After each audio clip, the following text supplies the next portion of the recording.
Sukha Chidam, one who can mitigate others' difficulties. Te, your, Mrigayami, I am searching after. Kanchana, anyone else. Yaha, who, Mrigyate, searches. Hasta Grihita Padmaya, taking a lotus flower in the hand. Sriya, the goddess of fortune. Itaraihi, by others. Anga, my dear boy.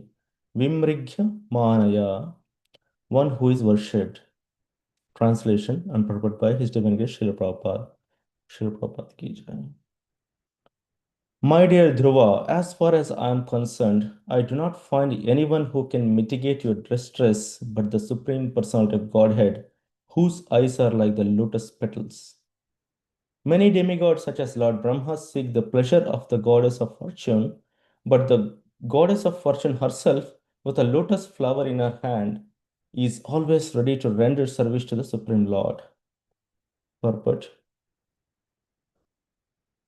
Suniti pointed out herewith that the benediction received from the Supreme Personality of Godhead and that received from the demigods are not on equal level, not on an equal level. Foolish persons say that no matter whom one worships, one will get the same result. But actually, that is not a fact. In Bhagavad Gita, it is also said that benedictions received from the demigods are all temporary and are meant for the less intelligent.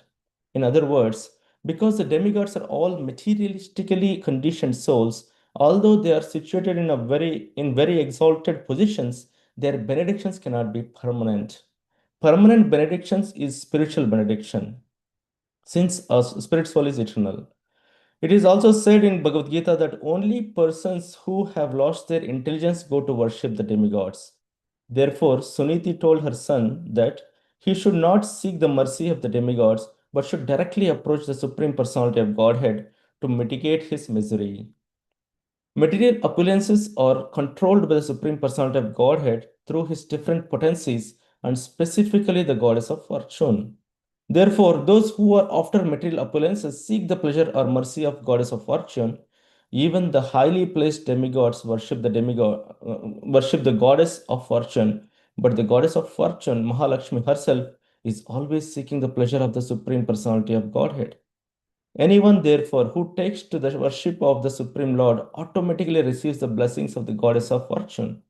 At this stage of his life, Dhruva Maharaj was seeking the material opulences, and his mother advised rightly that even for material opulences, it is better to worship not the demigods but the Supreme Lord. Although a pure devotee does not seek benedictions from the Supreme Lord for material advancement, it is stated in Bhagavad Gita that pious persons go to the Lord even for material benedictions. A person who goes to the Supreme Personality of Godhead for material gain is gradually purified in association with the Supreme Lord. Thus, he becomes free from all material desires and is elevated to the platform of spiritual life. Unless one is raised to the spiritual platform, it is not possible for him to completely transcend all material contamination. Suniti, the mother of Dhruva, was a far-seeing woman, and therefore she advised her son to worship the Supreme Lord and no one else. The Lord is described herein as lotus-eyed Padma Palasha Lochanath. When a person is fatigued, if he sees a lotus flower, all his fatigue can be immediately reduced to nil.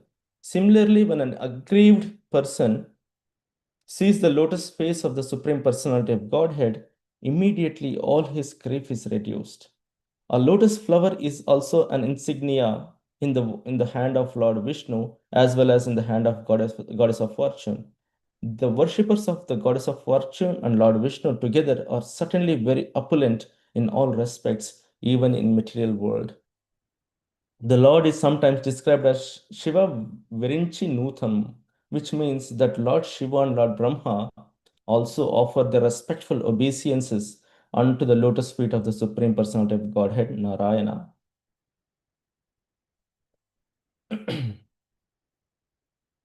Om Jnanatimirandasya Jnananjanashalakaya Chakshurunmilitam Yena Tasmai Sri Gurave Namaha Sri Chaitanya Manobishtam Stapitam Ena Bhutale Swayam Rupa Kadamayam Dadati Swapadantikam Vandeham Sri Guru Sri Utapatakalam Sri Gurum Vaishnavamscha Sri Rupam Sagrajatam Sahagana Raghunathanvitam Tam Sajivam Sadvaitam Savadutam Parijana Sahitam Krishna Chaitanya Devam Sri Radha Krishna Padhan Sahagana Lalita Sri Vishakhanvitamscha He Krishna Karuna Sindhu Deenabandhu Jagatpate Gopesh Gopika Kanta Radha Kanta Namostute Tapta Kanchana Gaurangi Radhe Vrindavaneshwari वृषभानुसुते देवी प्रणमामि हरिप्रिये वाञ्छकल्पतरुभ्यश्च कृपा सिन्धुभ्य एव च पतितानां पाविनेभ्यो वैष्णवेभ्यो नमो नमः जय श्री कृष्ण चैतन्य प्रभु नित्यानंद श्री अद्वैत गदाधार शिवासादि गौर भक्तवृंद हरे कृष्णा कृष्ण कृष्ण हरे हरे हरे राम राम राम हरे हरे नान्यं ततः पद्मपलाशलोचनात् दुःखच्छिदं ते मृग्यामि मृगयामि कञ्चन यो मृगते हस्तगृहीतपद्मया श्रियेतरैर् अङ्गविमृग्यमानया. So we are in the section where we have seen Dhruva Maharaj was trying to. Dhruva Maharaj is just a 5-year-old boy, a child.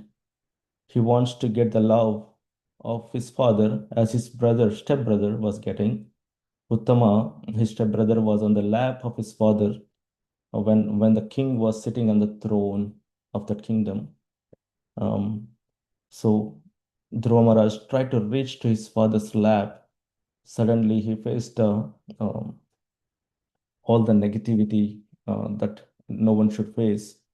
His stepmother came in and she brought him down, pulled him down, and she humiliated him by saying many words.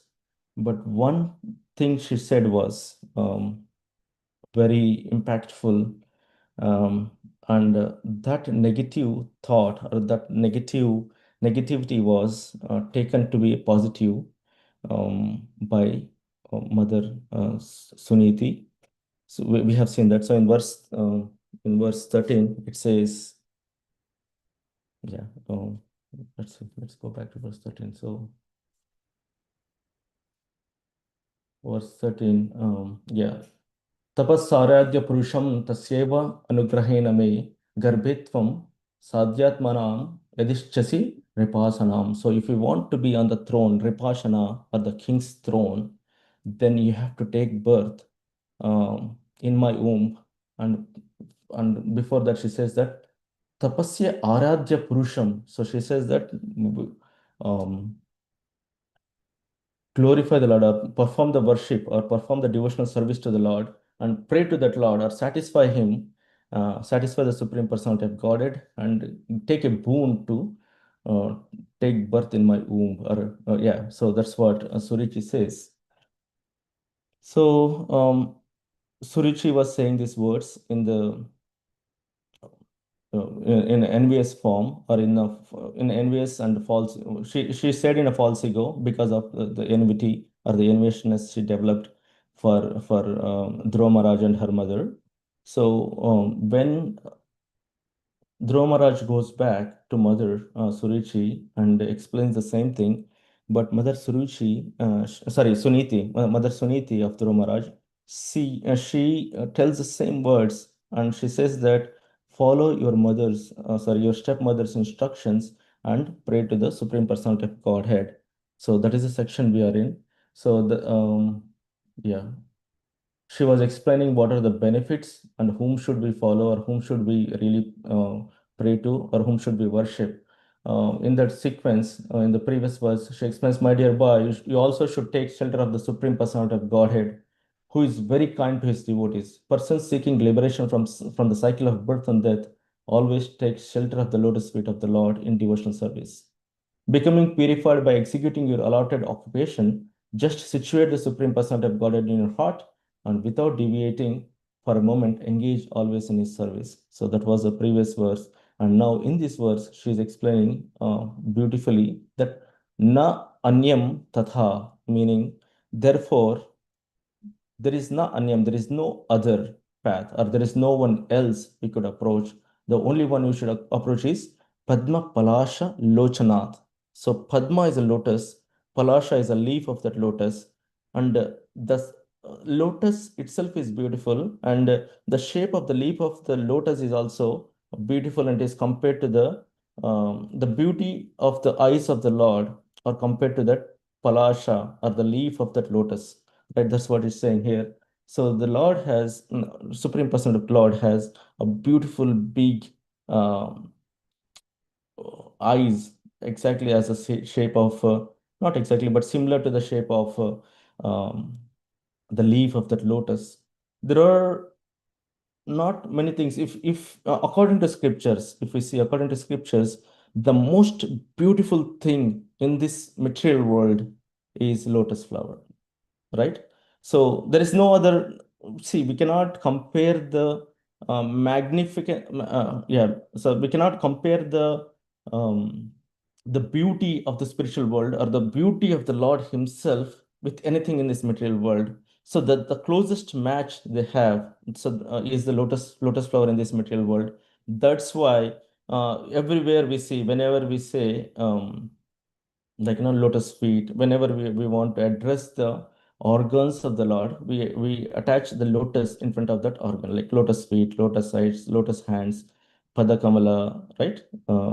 Like that. So why? Because there is nothing that matches this beauty of the spiritual world, but the only thing that matches is the lotus flower. So that's why we address those organs as lotus. But in this case, Mother Suniti is not pointing or saying that approach the Supreme Personality of Godhead, but she's not pointing or saying taking the name of Vishnu. She's saying, she's addressing him with his beauty. So Vishnu's names, or the Krishna's names, are according to his activities, and according to the things he possesses, right? So here, Padma Palasha Lochanad. She didn't say Krishna here. She didn't say Vishnu here, but she's addressing Krishna as the one with the the one with the eyes that are that are in the shape of a leaf of a lotus flower. So that is what Padma Palasa Lochana is being said. And what is the quality of him? The quality of him is Dukkha Chidam, the one who can remove the miseries. So there are many things that can remove the miseries in this material universe. For example, if someone is having poverty, right? You donate $10, then you have removed the misery, right? And if there is some if there is no water, or if there is no usable water or drinking water in some area, someone donate and they provide some water facility, right? And if someone has a desire to get um, let's say to get a job, then he can pray to some demigods, then they will give him the job, right? If someone has desire to become something or some position, then you pray to some demigods and you'll get it. But then everyone is doing the dukkha chidam. Everyone is doing that, taking the miseries out of you. Then what is the difference? What is Krishna doing here? Why dukkha chidam? He is called as dukkha chidam because the miseries the others are providing are temporary, right? If you feed a person by giving $10, so that dukkha, that misery of hunger, will be removed for only certain period of time. What, 3 hours, 4 hours, 5 hours? Then he'll get back to that hunger, that misery again. Same thing applies to all others, like the positions, the jobs, the water. This is all temporary. They have a time limit. But when Krishna creates, or when Krishna removes the misery, he removes the miseries permanently. What is the misery? The misery, the real misery of this material world is being in this material world. And Krishna is the only one who can give that liberation, or the one who is the only one who can remove that misery completely forever. That we'll see in the later version, later in this chapter. Krishna gives Dhruva Maharaj excellent position, and he completely removes his miseries, and eventually Dhruv Maharaj, he was taken to Vaikunta. So we will see that all those details will come in. Or he'll get his own planet and everything. So that is the definition of dukkachidam. We cannot call a person donating $10 as a dukkachidam. No, he's not a dukkachidam. He's relieving the misery only for a temporary time. But Krishna is dukkachidam. Vishnu is dukkachidam because he can liberate, he can remove this misery forever for good. So that is what dukkachidam.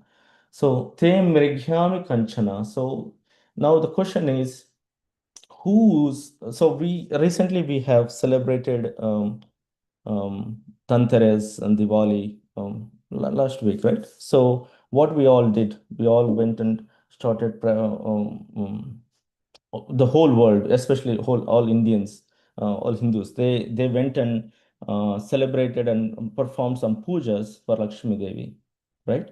So like that, the whole universe, this material creation, everyone was behind Lakshmi Devi. Everyone is behind Lakshmi Devi. But what is Lakshmi Devi looking for? It explains here that Hasta Grihita Padmaya. By holding a Padma or lotus in her hands, Lakshmi Devi is looking for Mrigayate. So, meaning she was always looking for the lotus feet of Krishna or to serve Krishna or Vishnu. So, that is the um, position of Vishnu. So, the Lord is supreme, right?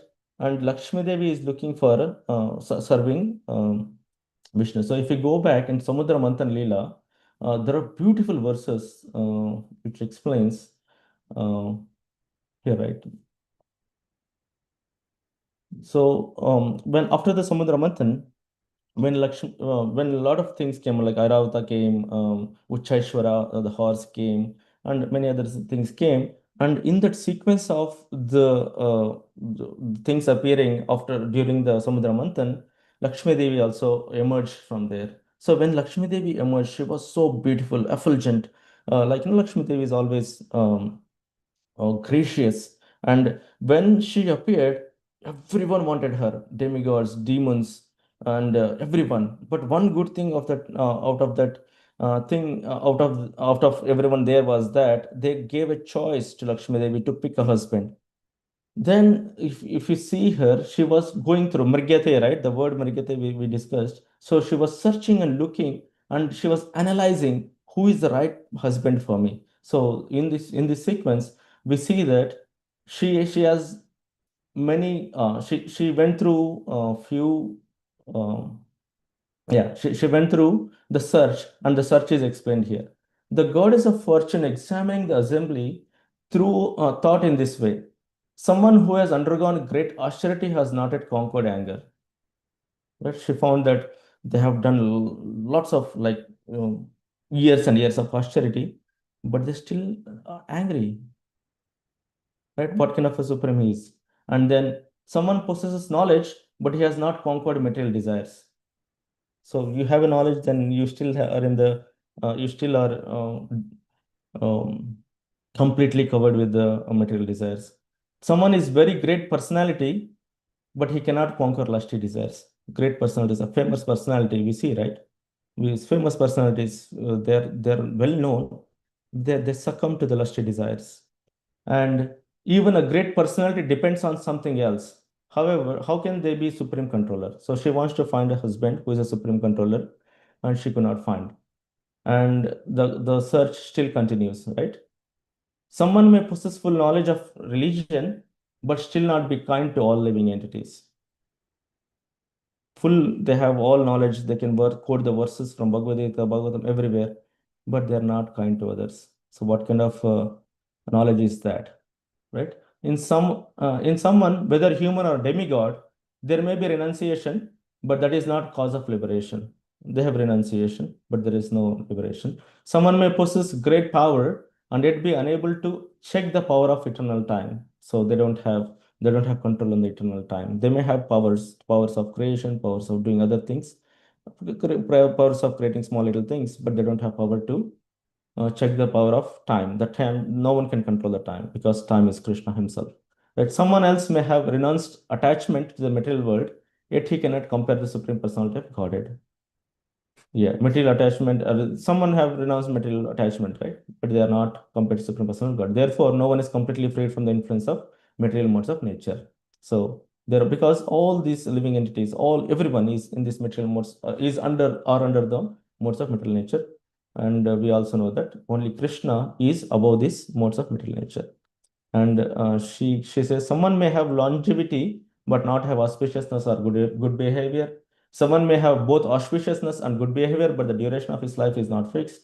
Although such demigods as Lord Shiva have eternal life, they have inauspicious habits like living in crematoriums. So she was directly indicating Lord Shiva and Lord Brahmaji also will be covered here. And even if the others are well qualified in all respects, they are not devotees of the Supreme Personality of Godhead. So that's another thing. Like, yeah.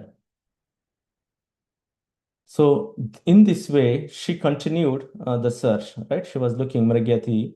And in this way, after full deliberation, the goddess of fortune accepted Mukunda as her husband. So Mukunda or Krishna, she accepted Vishnu as her husband after so much of search. Right? So but only one problem, Vishnu, is that he is not into her, right? So that's what he says. So the goddess of fortune accepted Mukunda as her husband because although he's independent, because Krishna is Atma Rama, he's independent. He doesn't want anyone uh, to for any pleasure. So he's independent or not in want of her. He possesses all transcendental qualities and mystic powers and is therefore the most desirable. So she concluded this way, right?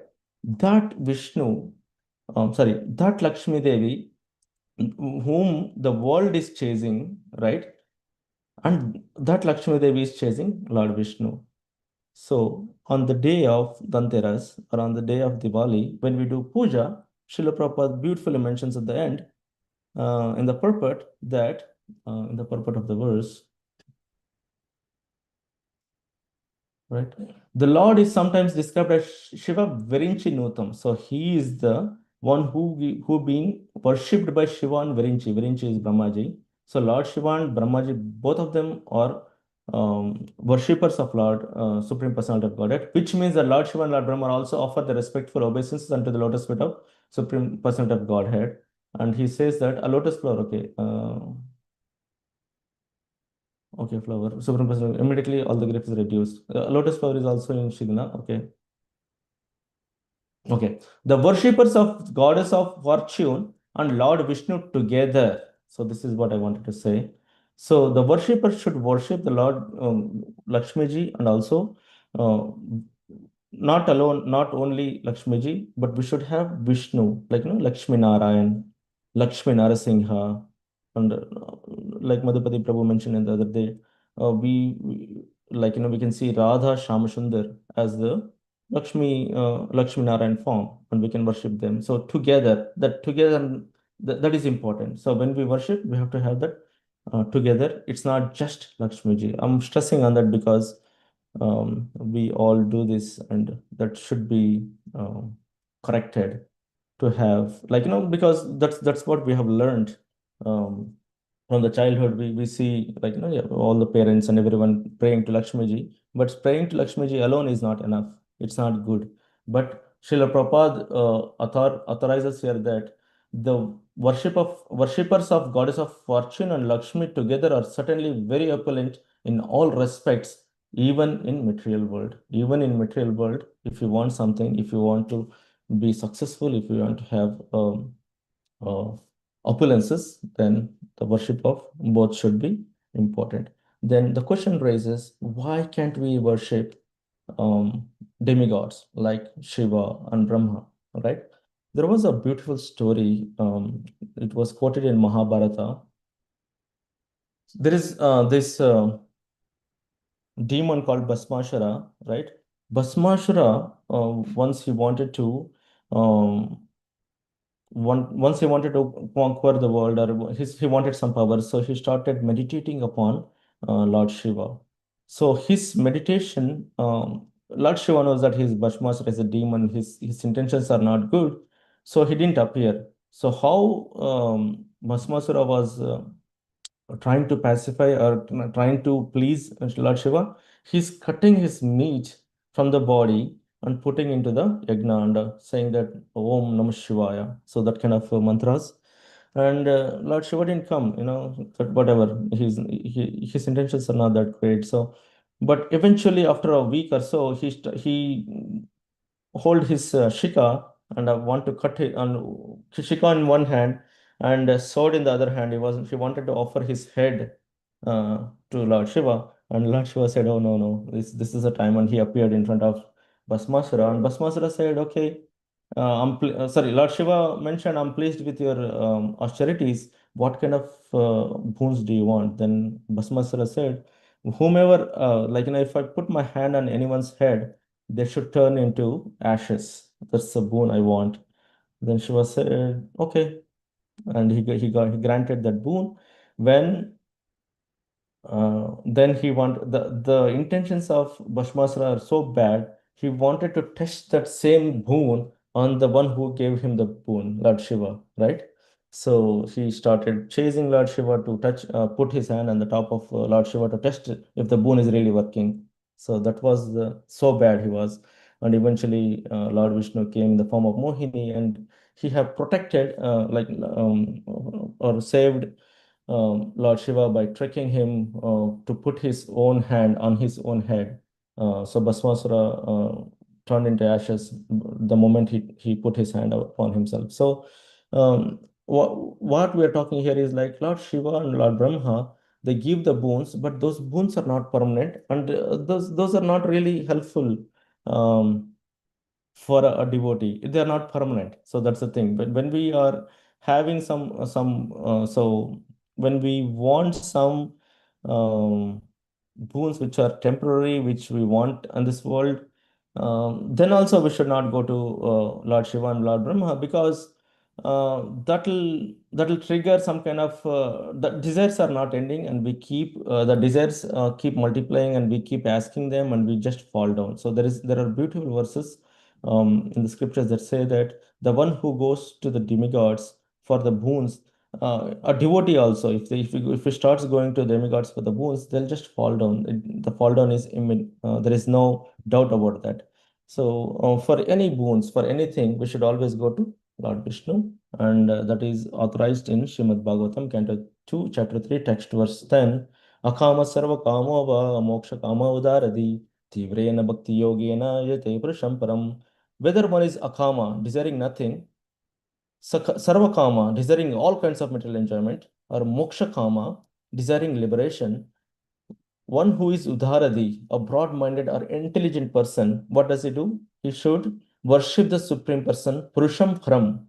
The Purusham Param we should pursue through intense devotional service. So, Thivra Bhakti Yogena, that is what see, our Dhruva Maharaj has a Tivra, he wants to, he really want to get bigger opulence than his father, grandfather, or great grandfather.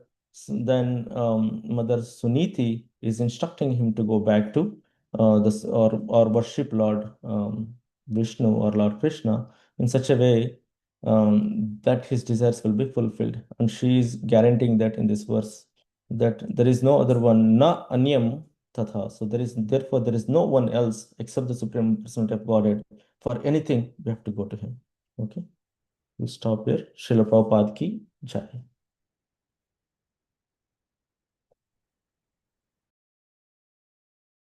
Thank you, Hare Krishna Prabhu. We would like to wish everybody a safe and Krishna conscious day ahead. And we'd like to offer our prayers to the Supreme Lord by chanting Hare Krishna. Hare Krishna, Hare Krishna, Krishna Krishna, Hare Hare, Hare Rama, Hare Hare Rama, Rama, Hare Rama Rama, Rama, Rama Hare Rama, Hare, Hare Krishna, Hare Krishna Krishna, Krishna, Hare Hare Krishna, Hare, Krishna Krishna, Hare Rama, Hare Hare Rama, Hare Rama, Rama, Rama Rama Rama, Rama, Hare Hare, Hare Krishna, Hare Krishna, Hare Krishna, Krishna, Hare Hare, Krishna Krishna, Hare Hare Hare Rama, Hare Rama, Hare Rama, Rama Rama, Rama Rama, Hare Rama, Hare.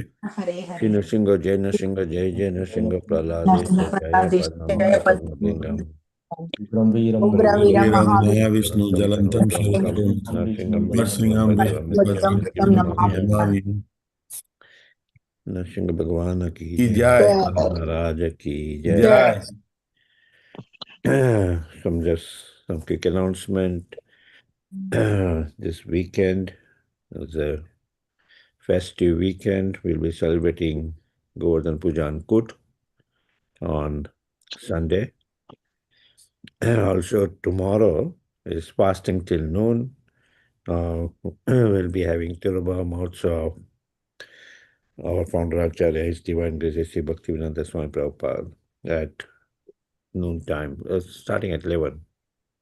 So we can finish by 1. Yeah. Any other announcements for the weekend? Madhubali, you can announce about the new Vrindavan trip. Oh, the new Vrindavan trip. Thanksgiving weekend. For the morning Bhagavatam team should entirely come to New Vrindavan. We'll have live Bhagavatam there in New Vrindavan from 6:30 to 7 every day. So please register. Hari Kishore Prabhu has the link to register, right, Hari Kishore Prabhu? Yes, Prabhuji. So I will right after this from Monday onwards, I will start talking to people. I have the link for registration, and also I'll have provided the details of like how much it will all cost and everything. So I'm just waiting for this the Govardhan Puja to finish on Sunday. Then we'll focus completely on the even the trip. Okay, sounds good. On that note, we will offer our humble obeisances to all the Assembled Vaishnavas. Vancha Kalpataru Kripa Sindhu Bharevacha Pidana Patitanam Vaishnavebhyo Namo Namaha. Vaishnavinda ki jai, Srimad Bhagavatam ki jai, Prabhupada ki jai, Gaur Premanande, Hari Hari Hari. Hari Hari. Thank you, Hari Krishna. Thank you, everybody. Hari Bol. Hare Hari Krishna. Krishna.